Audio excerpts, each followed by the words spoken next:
ընդդիմադիր իշխանությունից, ինչպես որ հարիր է ժողովրդավարական պետությանը։ Իսկ ավելի կոնկրետ կարող է ապացուցել, որ կարող է գործել առանց հրահանգների մեկ մարդու կողմից։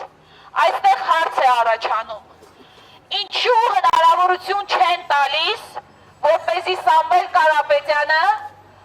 հայ ժողովրդի համար ստեղծի 300,000 աշխատատեղ։ Ինչու հնարավորություն չեն տալիս, որպեսզի Սամվել Կարապետյանը հնարավորություն տա երիտասարդներին ձեռք բերել մատչելի բնակարաններ։ Պարզ է, որովհետև այս իշխանությունները չեն սպասարկում Հայաստանի շահերը։ Այն ամենը, ինչը որ միտված է Հայաստանի զարգացմանը, Հայաստանի բարգավաճմանը, հակասում է այսօրվա իշխանության նպատակներին։ Եվ ամենակարևորը, այս փոքրիկ խմբակի ղեկավարը իր վախերից ելնելով շարունակում է փակ պահել այն բոլոր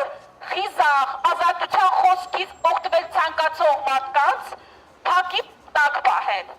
Այդ թվում Սամվել Կարապետյանին, մեր հոգևոր հայրերին, լրատվամիջոցների ներկայացուցիչներին, սա ոչ այլ ինչ է, քան վախի դրսևորում։ Այս վախի մթնոլորտում փորձում են մարդկանց պահել, համոզել, որ ոչ մի բան մեզանից կախված չէ։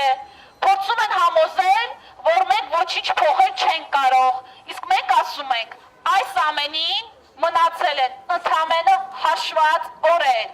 Ուժեղ Հայաստանը լինելու է եւ Հայաստանը լինելու է ուժեղ։ Ազատություն Սամվել Կարապետյանին։